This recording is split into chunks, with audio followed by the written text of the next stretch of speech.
I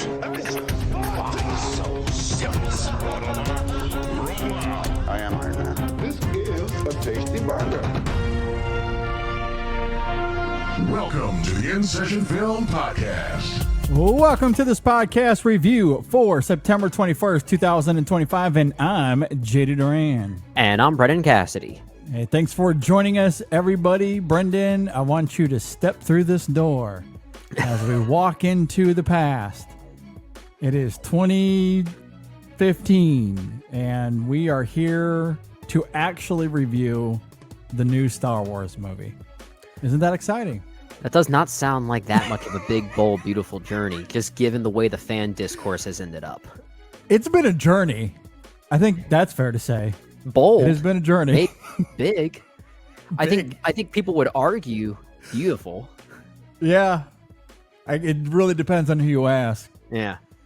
I think it's fair to say it's been big. Certainly, perhaps, I think bold might apply as well. It's been a journey. Beautiful is perhaps depends on the person. Let's toot our own horns and say at the very least it helps spearhead a big, bold, beautiful podcast. And that's us right here. Let's hopefully, maybe toot our own horns a little bit there. Exactly. All joking aside, we are here to talk about Kogonada's latest film, A Big, Bold, Beautiful Journey. So I want to go back to January of 2025. Let's talk about that here for a moment. So our very first episode for the 2025 campaign is, of course, our most anticipated movies of the entire year. That's right. Of the entire year. That's right. I had this movie. Guess where this was on my list, Brendan? Oh, gosh, I don't remember. Didn't you have it like number 2 or something like that? Very good. Okay. Yes. Okay. I was just fishing, caught a sucker with that one. Absolutely. I had this at number 2. This was my second most anticipated film of the entire year. And of course, at the time, I knew nothing about the movie. All that I knew is that it was Kogonada. It was Margot Robbie, Colin Farrell coming back after what I would argue is one of the best performances of the entire decade to this point in After Yang. That was his year. That was his year. Is she coming to score the film? Are you kidding me? And while I do think Kogonada as a name probably still flies under the radar a little bit, he's more in that Kelly Reichardt, Jeff Nichols territory of great filmmakers working today, but doesn't have the Christopher Nolan type recognition. He might not quite be there yet because he only has 3 films, including this one. So he's still he's on his way to that kind of indie sort of recognition, though. Yeah, but for me, I go back to Columbus. I go to, of course, After Yang, and I think those are 2 of the very, very best movies of their given years. And they're great. I would argue they've given some of the best performances of those given years as well. And with After Yang, I go a little bit further. Well, actually, let me say this about Columbus first. Columbus probably, arguably anyway, had the best cinematography of its year. I think it also had maybe the best female performance that year that wasn't even nominated. Well, yeah, and that circles back to performances I mentioned a moment ago. Right. Because, yes, I agree. I agree that it had the best female performance of the year.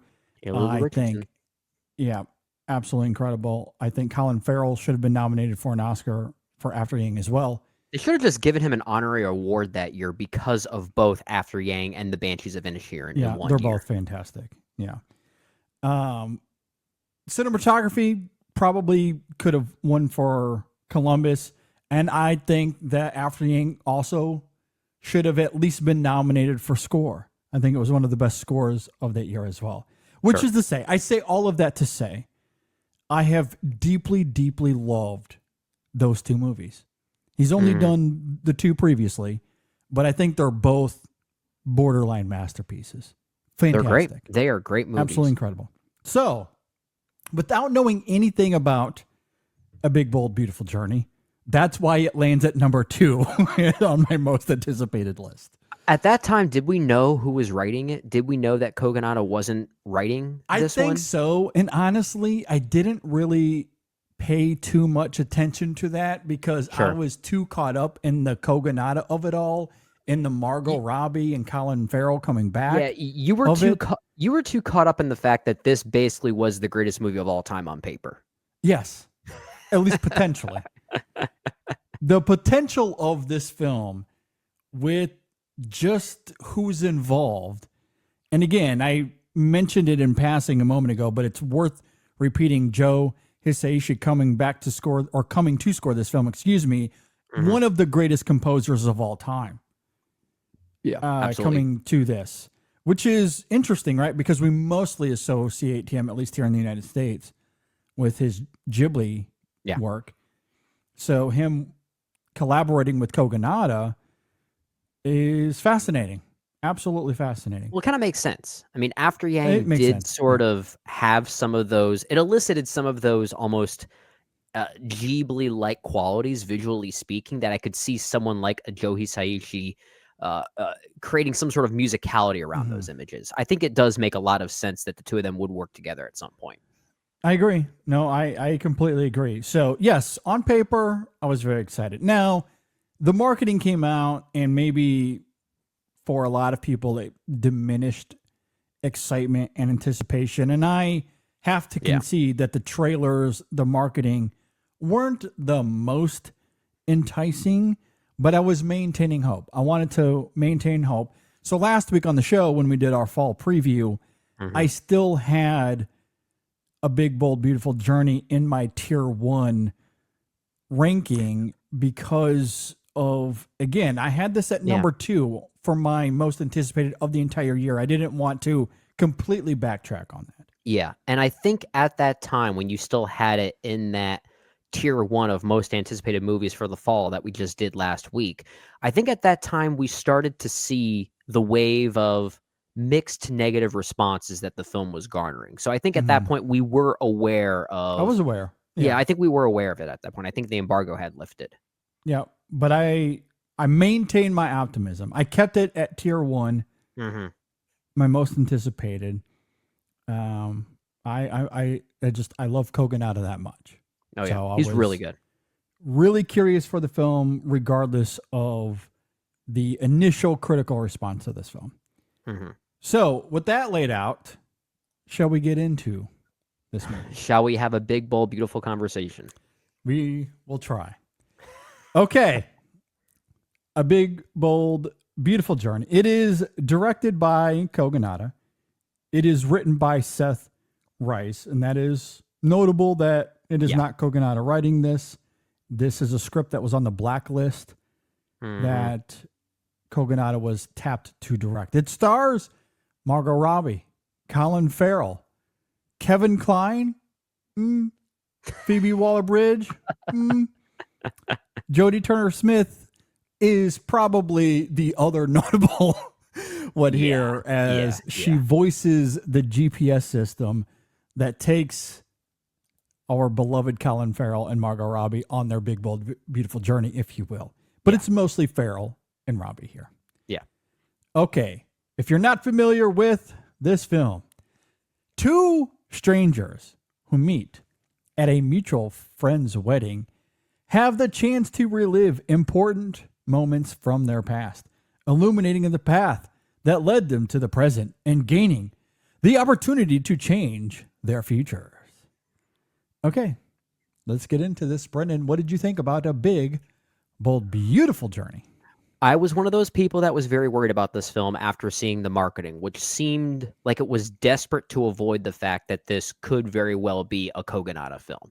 It definitely seemed as though the studios didn't really know what they had and didn't know how to produce it or even market it. I will say this. Thankfully, the movie itself, I did sense a lot more of Kogonada in it. Maybe for better and for worse in kind of a dual way. I think the film's biggest problem, and I'm sure we'll talk about this, It's not necessarily the script by Seth Rice, who's a writer I'm not too familiar with. I know he co-wrote The Menu a few years ago, and I think he's been involved in some television projects, if I'm not mistaken. I don't necessarily think the script, at least based on what we see here, is a terrible script nonetheless. It does feel like there is a bit of a disconnect between what's on the page and what Kogonada's sensibilities are. And I think that ultimately is the film's biggest problem. Now, that said, it does kind of give Kogonada an interesting excuse to just flex his filmmaking muscles a little bit. And I did sense that here. If anything, this kind of just feels like an experiment for a director to test what he is good at doing and if he can be better at doing it. This is basically a trial run movie in some ways. And for those reasons, I kind of appreciated it because it does fall into this spectrum of something we talk about a lot here, JD. Do we prefer interesting failures or safe mediocrity? This movie's not safe. No. And it is a big, bold, beautiful journey, as the title suggests. It's not a safe, timid journey. No, it is not. It is not. There are some bold choices. I wouldn't say it's always beautiful. I think some of those blemishes do come off because of that disconnect between script and director. So it's not always as beautiful as it could be. But I do think there are some moments of poignancy that I'm sure we'll talk about. But I did like that it seemed like it was a great excuse for Kogonada to just let loose a little bit, because I do think from a filmmaking standpoint, there are some very good flourishes here. The cinematography here by Benjamin Loeb, I think really is quite strong. They're working together once again after working together on After Yang, and you could definitely sense some synergy there. I think going from After Yang to this, it does still feel like it's in keeping with Kogonada's sensibilities. Deep down, though, I would love to have seen what this could have been had he either written the whole film or maybe did additional script doctoring or shared a co-writing credit on it, because I do think there is something weirdly off base between what the story is telling and how it chooses to tell it, and some of its very on-the-nose symbolism of what its themes are doesn't really feel Kogonada-like. And I think that's maybe where I wish Kogonada was allowed to imbue more of his written sensibilities as opposed to just his visual sensibilities. But I love that he's using this as really a great playground to see what he can do as a director. And there are some interesting flourishes here, as I said. I did really like this movie. I cannot help it. I can't help it. I am willing to admit that my predisposition to Kogonada sensibilities as a filmmaker blinds me from this film's blemishes. So I cannot help myself. I love his spiritual undertones, and I think there is more of his ethos here than most reviews are giving him credit for. The tender backbone of Columbus and After Yang is very much here. Joe Hisaishi's score is excellent. The cinematography is lavishing. The performances I do think are really good. Kogonada's DNA is all over this film. That was enough for me to really enjoy this, especially as a Studio Ghibli, Makoto Shinkai inspired fantasy with its surrealistic aesthetics and magical realism. Sure. The doors we see in this film coming right out of something like Suzume. Oh, yeah. There is a lot to this film that is wonderfully cinematic, and Kogonada brings some old school filmmaking that made me almost euphoric at times in the theater. The problem, I think, might lie with Seth Rice's script here or the editing, since we don't know what is on the editing room floor. That's a good point. For point. all of its emotional stakes and character building, I don't know if its payoff gets there in the end. It does feel a little manufactured. I love the emotional truth that both David and Sarah find individually. I just don't know if the script does enough to warrant much beyond that. However, to be fair to Rice, that might be the point, because there's a line from Sarah at the end where she talks about, and I'll say this as vaguely as I can, how it doesn't really make sense for them to be together. There is an acknowledgement of that, but is the risk worth taking? And there's credence to that because of her own individual progression throughout the film, which is to say, I love what the film is going for emotionally and thematically, but I do have questions about its overall effectiveness in the end. It is a bit disconnected between Kogonada and Rice and what each of them want to achieve here. But that said, again, I still think there's plenty to like here as a cinematic experience. Maybe watching this at home, maybe that's a disservice. I don't know if this is one of those films that flourishes at home, but watching this in a theater with those colors popping, with Kogonada flexing his muscles as you were talking about, I'm willing to admit full bias here. Absolutely full bias. You're fine. You're fine. I love the Kogonada ethos. I'm probably in the same boat. I was drawn to it here. Yeah, I'm probably in the same boat. I think you're right in the sense that the movie does feel more like a vibe than anything else. And if anything, it might be, to your point, the editing that kind of fails the movie even more so than the script, because we don't have the script in front of us to know why it was so popular and why it was blacklisted for so long, as you talked about during your introduction there. There must have been something on the page that was enthralling to not just Kogonada, but those who produced the movie. That there must have been something there. And can I give you an example to that where I felt that almost immediately? Because we get to the wedding. The opening is a bit quirky in and of itself. Perhaps there's some editing things there, but it's fairly normal despite being a bit quirky. Yeah. But you get to the wedding and David is introduced to Sarah, and they play it off as if they've never seen each other before. Yeah. And that is clearly true given how the rest of the film plays out. But the next moment after they're introduced and that other couple walks away, there's an edit to Sarah dancing on the dance floor. The next thing we are shown is David outside smoking. And then she comes out and they have a conversation that is completely out of left field. It's one of those moments where you immediately have to buy into that this is working as a surrealistic fantasy. There's no natural rhythm to this film as far as how they get to that conversation where she's asking him to marry him. Like it's so strange and weird. Yeah, you would think that there was you would think that there was maybe some exchange, at least one exchange before they actually ran into each other again in that moment. Yeah, it's very weird how we go from 0 to 100 in back-to-back moments, which I go back to what you were just saying. That's when I was like, okay, this is a vibe movie. You can't really treat this as a traditional film that's working within the confines of conventionality. And again, I don't know if that is the script and its maneuverings, if that's really what's on the page, or is there simply a lot left on the editing room floor? Because it does feel quite disconnected, but I think that disconnect in some ways plays up into, or at least that it gives cogency to its more surrealism as the film goes. So it's not necessarily detrimental to the film. Sometimes it is, but you have to be willing to vibe with it. If you're trying to look at this through the prism of convention, you're going to be out very early on this movie. Well, there are times I feel like it might be the editing, or maybe even some of the verbal exchanges between both David and Sarah, which kind of literalize a few things a bit too clearly. I do wonder if this would have worked better for me had it played up those Kogonada-like vibes a little bit more. Perhaps maybe kind of amplifying this as more of a silent film in some ways. I think there's enough visual storytelling happening here to fill in those gaps that you and I certainly don't need, but maybe the general public needs if they were really trying to push for this to garner more of just a critic audience.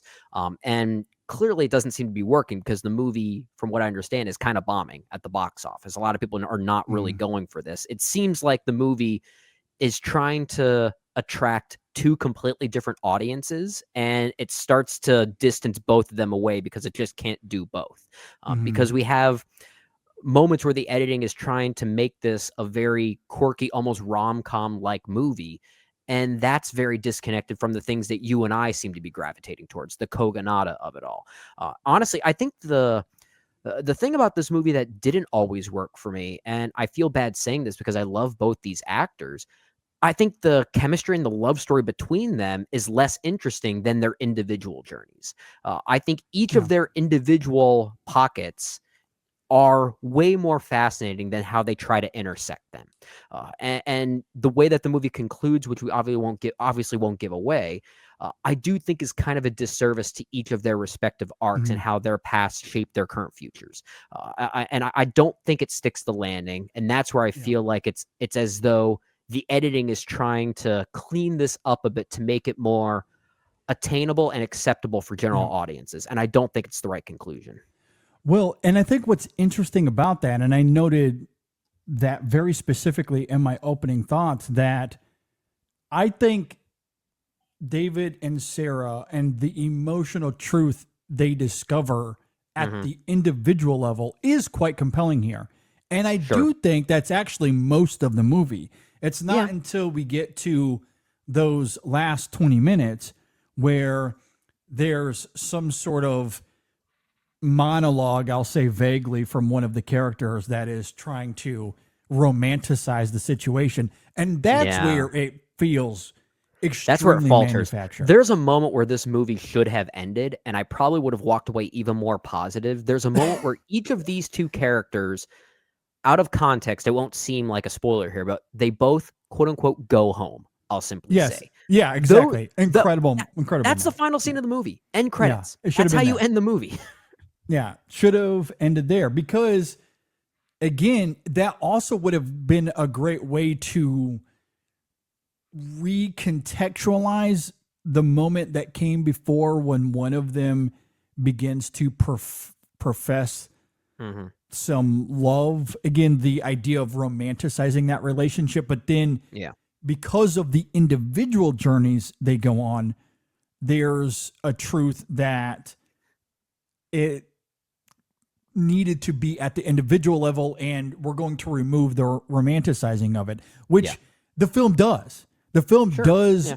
kind of undermine that professing of love to the house moments that you're talking about. So if the film ended there, it would have been a great job, I think, of kind of underplaying, subverting Yeah. the idea that, oh yeah, we can romanticize this in a conventional way. But then you get to that ending and it's like the studios were like, we paid $50 million and we want people to walk away happy. So We need to give them the ending that they think they deserve. yeah. And sadly, that's not it. And so then it ultimately comes off contrived and manufactured in the end. And I agree. I don't think the film sticks the landing at all. But I do think the individual journey, the big, bold, beautiful journey of them at the individual level, I do think is great. And I do think that's actually most of the movie. There is a lot of conflicting back and forth between these two characters. And even though they might bond and they might come closer in some scenes, there's still kind of this teeter-tottering between them where they start to realize that they're two very broken people, and should they be together? Is that something that can keep them from being together? There's a Yeah. lot of questions that are raised in this film that they have to wrestle with quite overtly at times.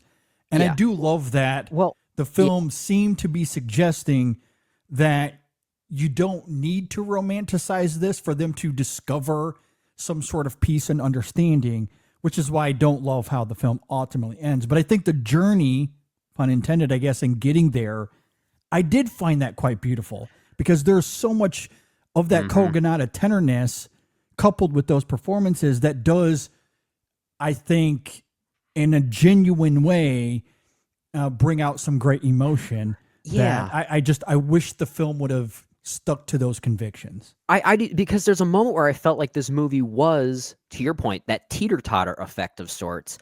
It started to do something that I personally love to see more in movies like this, and that's sort of creating this sort of blurred line between what is romantic and what is platonic, and is there even any definition for it? Just because you have two sexy people on screen together doesn't mean they have to have sexual tension.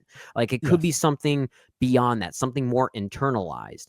But then they have a conversation with each other about why they're single, and then I started to get the sense that, okay, there's going to be more of a traditional romanticism to this, isn't there? Yeah. And I was kind of bummed that it did go in that direction. But for a little while, it did seem to be sort of deliberately playing with those conventions a bit, which is something I want to see more often, because it's a knee-jerk response to assume, for audiences to assume, that just because you have Margot Robbie and Colin Farrell in a movie like this together, oh, they have to end up together, right?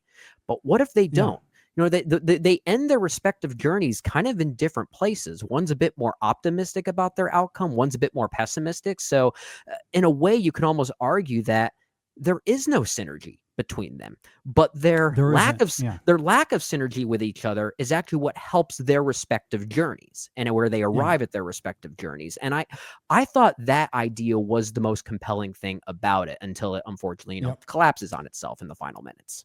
I completely agree. I've seen some reviews suggest that Farrell and Robbie have no chemistry here, but that, I think, is a strength to this movie. There is no synergy to these characters. They don't really relate in many ways, which is why the film feels ultimately manufactured at the end of the film. And I do very much agree. I think you make a great point that the film had a golden opportunity to depict something that I do think is beautiful, and that we can discover a profound emotional truth through a cordial relationship of friendship that might teeter. Maybe you want to explore the possibility of it being romantic. That's understandable. That I do think is innately human, but through the journey at the individual level we see in this film, and that disconnect, that the lack of synergy, if you will, between them sexually,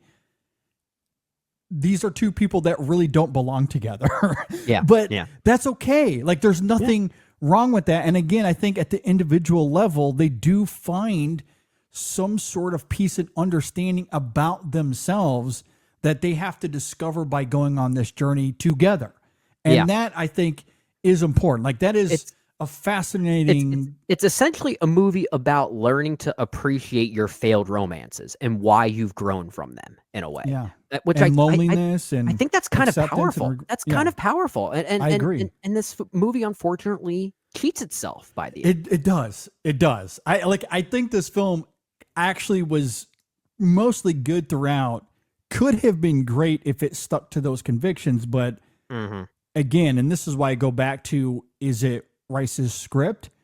Maybe that is the disconnect for me. Or is it a studio mandate? Is it editing? Maybe there's other context they cut out to make sense of why the film ultimately chose what it did in the end. I don't know.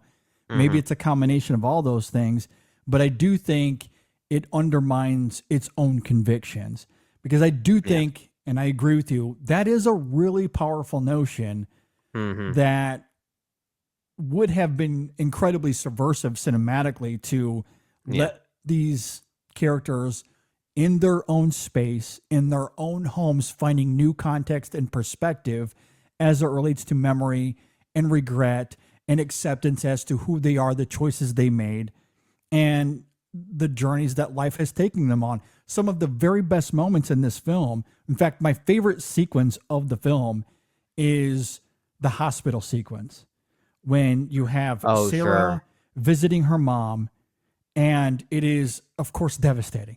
And it's heartbreaking, especially given the context of what we learn about Sarah and where she actually was when that moment happened in real time. But she, through this surrealistic opportunity, gets a chance to find acceptance in the choices that she made. Where comparatively to David, who was not in the room with Sarah, but instead in a different hospital room, where he gets to find out something new about his father. And ultimately why his father and his parents chose to tell him that he was special all the time. Something that earlier in the film he found to be trite and cliche, and something that he felt was a shackle on his own identity when he was in high school. And something that he wishes was never pushed upon him. But through that rediscovery, through this recontextualization, he does realize that there was a reason his parents did that. Yeah. And it is devastating in its own right. Now, again, that could also be the JD bias, the parental bias. No, that was really great. I That think it moment. works. I think it definitely works. Yeah. And again, that's where I feel like Kogonada was at his most Kogonada in this film, because those two scenes are extremely tender. They are emotionally enthralling. And I think it goes back to that idea of finding, like through memory, finding acceptance in who you are. And they're doing it separately. They're not together, Sarah and David, in this moment. And I think if the film would have stuck to that idea, Yeah. this I think would have been a much, much better movie in the end. It's the moment where I realized that this wasn't really a love story between two individual people. It was a love story about two people having to learn to love themselves first before they jump into any type of new relationship, if you will, which is something we hear about a lot. After a failed relationship, if you were the problem, if someone else was the problem, almost it doesn't even matter who was the problem. You have to learn to love the things about yourself and how you have to own up to those things. And it's in that moment when they're literally disconnected, not even just in hospital rooms, but there's kind of a time warp happening there. They're in different timelines for a brief moment. And they're each in their own individual respective pockets, and that's where the film is at its best, especially with regard to Colin Farrell. I think he is very good here, and it makes total sense because he and Kogonada have worked together before. So I hope they work together forever. Yeah, honestly. it just comes natural. It's interesting though. Like the more we talk about this, the more I have to probably retract something that I tweeted about the movie. I did feel like Margot Robbie was kind of on autopilot for a good chunk of it, but I think that might just be due to the editing style and maybe certain things around the script or the editing that just kind of fails her. But then there are moments when, that hospital scene you talked about there comes up, or the sequence at the end that we already alluded to, where the house sequence, she's incredible. She's terrific in that. Yeah. So she's terrific where she needs to be. And maybe that's the thing. Like there are times where I feel like the writing of Sarah, at least at the start, feels more like, I don't want to say a MacGuffin, but more of like this movie-like catalyst to try to drive this typical romance that we're thinking we're supposed to see come together. Like in a way, she's kind of like this linchpin of sorts before she actually becomes a character, and that's why I felt like she may have been on autopilot for a good chunk of the movie. But I think that is less so a Margot Robbie problem. It's really more so the film not really knowing how to utilize her until it really matters, which is by the midpoint. Well, I think it simply comes down to what this film is really wanting to achieve. Because if romanticism is ultimately the end goal, then I do think her performance or Colin Farrell's performance, or both, they're not effective here. Yeah. Because again, what we see at the end is ultimately contrived because there is no synergy between those two characters. Exactly. But if the end goal should have been what we're suggesting, as far as it being maybe a little bit more platonic, finding an emotional truth on this journey together, with the realization that we don't have to end in this conventional romance like we see with most movies. And I wish the film would have stuck to that. In that case, I think Margot Robbie is terrific here. And that's ultimately where I lean, because a lot of good scenes. Yeah. The character is incredibly boorish. She is uncouth. She is very self-aware of who she is. When David asks Sarah why she's single, she is incredibly blunt and honest about the choices that she makes and why she makes those choices. Something that comes out through these surrealistic door opening montages we see throughout the film. We've already talked about a few of them. I think the art sequence is quite enlightening as to why she chooses what she does, why she has this boorish personality. Later on, the cafe sequence, I think, is another great sequence in this movie, because there's an emotional honesty where we find out that she is incredibly scared to delve into anything that resembles genuine love, which, given the context of what we found out about her earlier, makes sense why she is deeply afraid. And so she makes these incredibly tepid and Crash choices throughout the film, which is in complete contrast to who David is. Mm-hmm. Again, there is no synergy between these two characters romantically, which I love. I love that these two characters are on a journey to find peace and understanding as it relates to memory and regret at the individual level, which is great. And I do love the cross-cutting there as well, because that's a good on sequence. David's end, there is a complexity as to why he's breaking up with his fiance there, and it doesn't make him look great either. No. But again, what we find out about David in that moment makes sense in context of what we had already seen about him. And so the film at the individual level, I do think is doing a great job of continually demonstrating that these two characters are on polar opposite ends of a spectrum, personality-wise. I agree. Synergy-wise. Why the film decides to take this immediate about face after the car crash, it makes absolutely no sense. This movie needed a lot more. It needed a lot more nihilism. There are sequences here that are clearly trying to pull off something that is very Charlie Kaufman-like. I think you might agree with that. I think I've seen that from a lot of reviews as well. But I think this movie needed a bit more of a Charlie Kaufman-like bite, who is someone that would have certainly, maintained that, I guess, ugliness, if you will. Like this disconnect between these two characters is ultimately what we feel like is the point. He is someone that would have absolutely tapped into that, I feel like. I think this is it. This movie seems to be going for that until it it's not needed going some for more that. Kaufman. I agree. Well, and the thing is about the car crash sequence, I do want to somewhat take back what I said there, because the choice that David makes in that moment, I do think is manufactured. But again, I think the film does a great job of undermining David's actions there. And again, it's understandable that he would feel the need to be that open, because it comes off the heels of that moment when they're on the mountaintop looking over the earth. And that is one of the most gorgeous uses of magical realism in this film. It is fantastic. It is very, I don't know. It's very Makoto Shinkai, it felt like to me. And I would agree. I love the moment. So it's easy to understand that David would be feeling a certain way.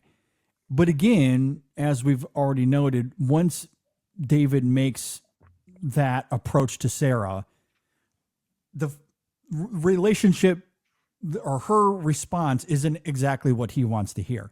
So the film understands that there is a disconnect between those two characters still, and there isn't any synergy. Right. So splitting them off into where they go to these different homes, as you mentioned earlier, I love that.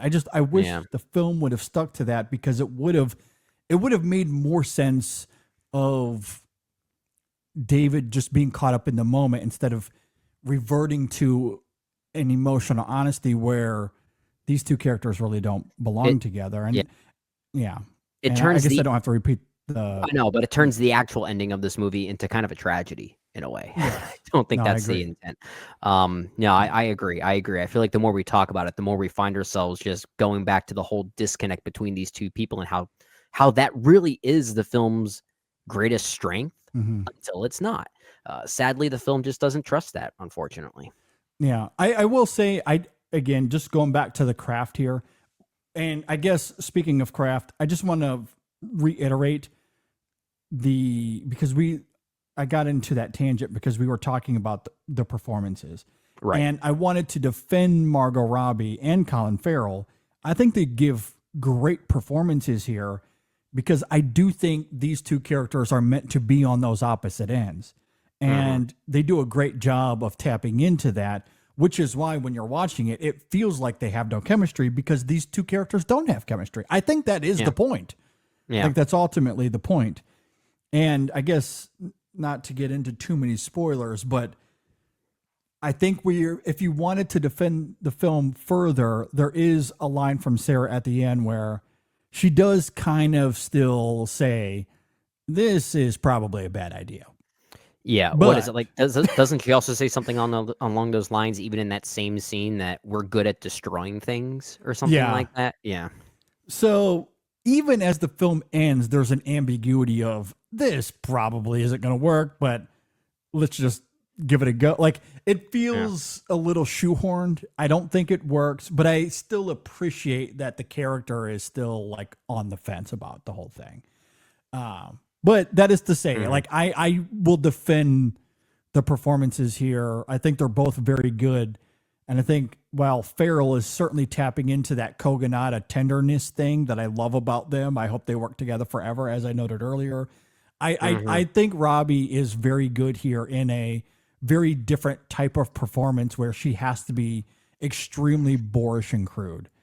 And and the film makes sense of why she's that way, which leads to some great vulnerabilities in the character, which Margot Robbie evokes incredibly well. So I think they're very good. I think they're very good.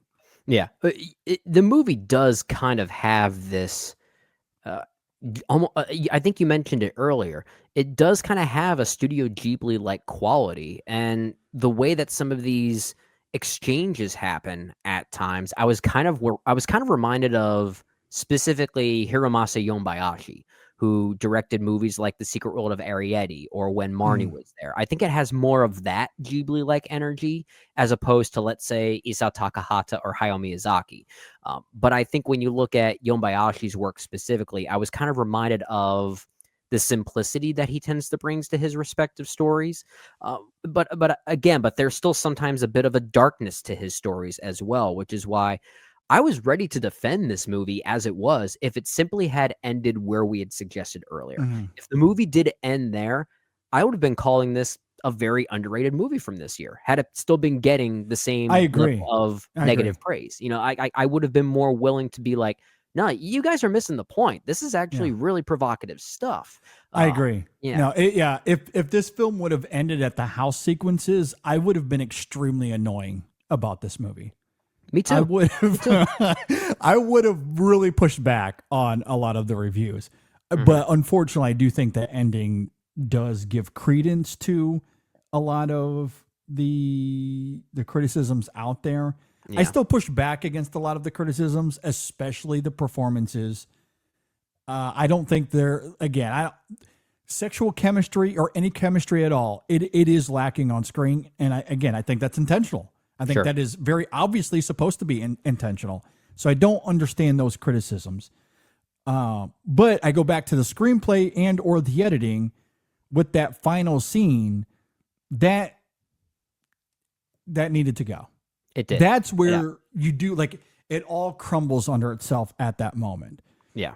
But if the film had ended 10 minutes earlier, man, I would have really went for this. And to your point about the Ghibli comparisons here, I do think Ghibli, broadly speaking, in terms of how this film uses fantasy and these magical aesthetics, you can certainly see it there. The imagery, I do especially. think, in addition to Ghibli, and of course, you can't help but think about Ghibli when Joe Hisayashi's doing the score as well. But that's where I also think Makoto Shinkai is probably a better comp here, given his storytelling and the epic journeys of the characters in his films, and also how beautiful and gorgeous his movies are. It's way more evocative as we see here than perhaps with Ghibli. You know, there's one thing this movie does that definitely feels more Your Name than it does When Marnie Was There. And that's, okay, so we mentioned earlier, Joe Hisaishi is doing the score here. And if I'm not mistaken, this is his first time composing a film for American production, if I'm not mistaken. Yeah, I think that is true, yes. Yeah.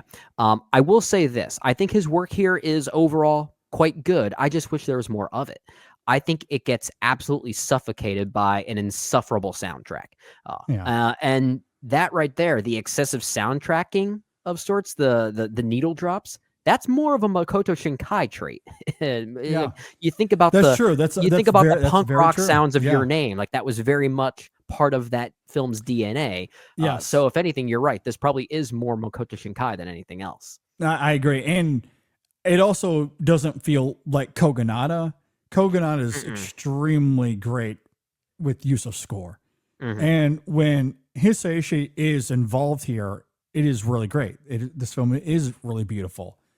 And I do agree, the soundtrack,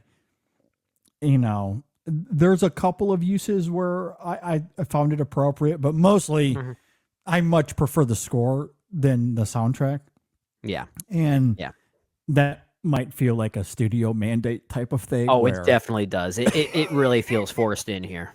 It does feel very forced. It certainly doesn't feel like a choice Kogonada would make. I don't think he would have made that choice. No, honestly, if it was up to him. No, and clearly Kogonada is trying to pull more from Studio Ghibli. I think he would have wanted to use more of Joe Hisaishi here because there are some Ghibli references in this movie. The Burger King that they eat at is at Kiki's Inn. Did you notice that? Yes, I did notice that. And honestly, so this is another thing I want to defend as well. Okay. Because reviews have been going pretty hard in the paint with how quote unquote cringy that promotion is, the Burger King promotion. Look, get your money however you need to get it. I understand. And look, it is extremely obvious, the promotion there. However, this is where I defend it. What I love about that scene, you know what they're doing in that scene, Brendan? You know what they're doing? Not just talking. They're eating. They're eating. There you go. Okay. They're eating in that scene. They're chewing and they're eating as they're talking. That scene, despite the obvious, we got to throw in promotion here. It is 99% more authentic than any food scene in any movie ever. I mean, I will say this, and this is actually true. At the end of this movie, I did go to Burger King and get a Whopper. I did today as well. So it worked. It worked on me. It worked on me. The In Session Film Podcast is not sponsored by Burger King, but we would certainly accept it. Like, I do have also a bit of an excuse in the sense that Andrew, he only likes BK chicken nuggets. He doesn't eat chicken nuggets from any other place. I don't know why. He just loves the BK. And my oldest son, Sam, had a swim meet this morning. So for lunch, we just wanted to do something quick so we could get home and kind of settle in for the day. And that's what we chose. But it was appropriate that the night before I did, I had watched this movie, so I was craving perhaps appropriately. Yeah, not just this movie, but I also have to give Burger King some credit for having some really brilliant marketing over the past few weeks or even few months. Because did you see that commercial that they released some time ago that got some pretty big airwaves where they actually showed their own food over time decomposing to prove that it was actually real food and not just loaded with preservatives? Like, that's actually kind of brilliant. That is really brilliant. No, yeah, I like that. And so, look, product placement is a thing we see in movies all the time. And so if you're going to use it, do it appropriately. And what I love about this scene is that the actors are eating. They are chewing, they are swallowing, they're talking with food in their mouth, which is what we all do. If we were having a conversation while eating BK, that's exactly how that would play out. But in most movies, it's all manufactured, so they're not chewing and swallowing and talking with food in their mouth, and it's all, they're playing, salad hockey with their fork, and it is extremely movie things. And look, it's not the end of the world. There's great dinner scenes all the time in movies as well. Yeah. But I do love that this being a film that wants to get to this innate humanity as it relates to the choices we make and how it defines us and how we have to grapple with our identity as a result of those choices, that this film wants to do something as small as those details are. I was actually kind of moved by it. I was like, oh my God, finally a food scene where they're actually eating the goddamn food. There's something authentic about it. is very authentic. So Yeah. I will defend the BK scene in this film all day long as well. So I'm glad you brought that up. I thought it was great. Now I'm hungry. Just real quick as we wind down here, I just want to reiterate the craft here. So we've talked about the performances. The painterly composition of the cinematography is just ridiculous. It's very, very good. I love the composition and framing here. I love the cinematography, the use of colors in this film, the lighting, I think is fantastic. Man, this film just, it is lush. It is vibrant. It's cinematic. Extremely evocative from a visual perspective. And it's not afraid to take some chances with where the story goes and how it chooses to portray that. There are moments where it seems as though just randomly Sarah and David are actually playing themselves on a soundstage. It just kind of comes out of nowhere, and then it becomes part of their fantasy, blurring that fantasy and reality in a weird way. Just it raises more questions than anything else. But I was weirdly reminded of, I think it was last year. Remember that French movie, The Beast, with Léa Seydoux and George McKay? And there are moments, especially regarding Léa Seydoux's character in that movie, and how it's almost like she's surrounded by green screen until it becomes like her reality. Like I was kind of weirdly reminded of that. So the movie here, A Big Bold Beautiful Journey, is it's not afraid to take some swings, and I appreciate that. Yeah, and for all of its large vastness in terms of the magical realism and surrealism that we see in this film, I do love that Kogonada. And again, to go back to, there's more Kogonada here than what the discourse is suggesting, because we do get these great moments of stillness, of characters longing over something. I think of that moment with David at the end of the film when he gets his house moment, if you will. Yeah. And he has to go speak to another character. This is a memory of his past when he was in high school.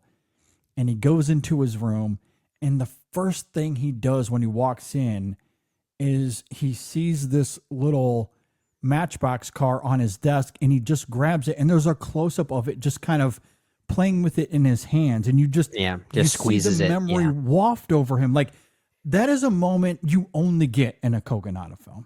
Most filmmakers wouldn't even care. I can't even think of another actor who can do that other than Colin Farrell. And Colin Farrell takes that moment, something so mundane, and gives it so much incredible tenderness. And it sets the foundation for the conversation he's about to have with this other character that is incredible. And I love the emotion of it. It's not overly sentimental, but there's a natural, again, authenticity. No, there's a sweetness to it. Yeah. That emotion plays out. And then the kicker at the end when he tells him, because earlier in the film, he's like, there's nothing special about me. I wish people had said that. And of course, there's a great payoff to that with this moment that I just think is like Colin Farrell nails it. He nails the moment. And I love little things like that. He's good at his job. And you get the same thing with the Sarah sequence as well. Like there's just great moments of detail, of stillness that is heightened by the filmmaking and the cinematography here, the lighting, use of shadows, like all of that is gorgeous here. I wish the script or editing again would have been in more synergy with Kogonada's vision as a filmmaker. Director's cut. Where are you? That's what I want. Yeah. The Kogonada cut. I need the Kogonada cut. Yeah. That's really what I want from this movie. Yeah. So anyway, I don't know if I have anything else to add. No, it's more, the movie's more interesting than the reviews are let it on. That's what I have to say. Yeah, it is interesting. Yeah, I think honestly, I was completely with this film almost up until the very end. Like it's really just that final scene that undermines so much of what it's doing. But it's one of those things where it undermines it so severely that it has a heavy impact. It's just not it's not a fleeting throwaway thing that only kind of minorly undercuts the movie. I do think it kind of has. It's unfortunate. It's tragic, as you said earlier. We got so distracted by what this movie could have been and where it does succeed. We didn't even acknowledge that Kevin Kline and Phoebe Waller-Bridge are in this movie. They for like half a second. Yeah, they're in 2 scenes. Honestly, I think they're kind of distracting because I feel like just comedically they're really trying to play up the Charlie Kaufman isms. I feel like that's what they're doing in many ways, and I'm not sure if it fits. I think it would have fit in another movie. I don't think the performances are necessarily bad. I think there's something kind of funny about it. I just don't know if it's funny for this movie, if that makes sense. Yeah, no, I think that makes a lot of sense. For a film that wants to kind of be this beautiful, surrealistic, let's find an emotional truth about ourselves kind of movie, the humor that is born out of that, especially with the cursing, which feels entirely forced as well. Like I don't know. Like I don't mind. It's almost like word, but it's almost like they wanted the movie to have an R rating, and this is the only way they could do it. Yeah, it felt so out of place to everything that follows. Agreed. It feels forced. It feels incredibly shoehorned. And it gives a film a quirkiness that I don't think is wholly necessary. Agreed. So, like, I'm with you. I thankfully they're only in the film for 2 scenes, so it's not that big of a distraction. But I don't think it's the best. Yeah. The humor there. Yeah. Everyone else that kind of comes and goes, like Brandon Perea and Billy Magnuson and Sarah Gadon, like all good in their little moments that they get here. I agree. Are complimentary to Farrell and Robbie. Yeah, they know their place. I agree. All right, anything else? That it? Big, bold, and beautiful, I guess. Yeah. Yeah. I think you noted earlier the worldwide gross for this film is $8 million. It's not good. Not good, Bob. In context, the budget for this was around 45 to 50 plus marketing. So yeah, not good. Not good. That is not good. This is going to be a big bomb. Big bomb for Columbia Pictures. Well, hopefully Kogonada got his paycheck and he's in good hands. And honestly, like, okay, we could have simplified this whole conversation really down to that. Between this and Star Wars, I just hope that he got paid. He got paid well. Got a good little chunk of change there. So next he can go make his next. He can make After Yang 2. Exactly. I just want another After Yang and another Columbus. That's all I want. Me too. So, if I was a billionaire, and right now, I'm very much not pro billionaire for the most part, but the guy that is hovering right there at number 2 behind Elon, I forget his name. Larry Ellison, I think is the name. He briefly overtook Elon as the richest man in the world. I am pro Larry Ellison in the sense that he gives a lot of money to make Michigan a donation. Athletics. Make a donation. Well, he is one of the key sources to Michigan's NIL fund. That's right. Yeah. And I am deeply grateful for that. So I am, very excited for that. Which I say all of that to say, if I was Larry Ellison, all I would do is fund these filmmakers. That would be my NIL. Like, all right, give me Kogonada, give me Kelly Reichardt, Jeff Nichols. I'm just gonna fund these guys forever. Hollywood's Ellison. That's what you could be. I know. I wish. Yeah. They have hundreds of billions of dollars. Who needs that money? Like one person needs all that? Come on. I mean, anyway, I guess after Warner Brothers had a great year, Zaslav needs all that money. Yeah, well, yeah, that's another conversation for another time. Yeah. All right, so easily Kogonada's worst film to date, but I still enjoyed it. I still liked it. I'm sorry, I did. There was something potentially here, something almost here. Yeah. All right, we're going to have another review coming very soon. We're going to be talking about June Squibb and Eleanor the Great. So you can be on the lookout for that. And then this week on the main show, episode 655, I think it is, we are going to be talking about our favorite Paul Thomas Anderson scenes. So no small task there. But we're going to be talking about a little PTA with his new film, One Battle After Another, coming out this coming weekend. So should be a lot of fun. Looking forward to that. Absolutely. Okay, with all of that said, thanks for listening, everybody. Thanks for watching. We'll see you next time on the In Session Film Podcast. Kogonada still rules. Still like a He's big, bold, and beautiful.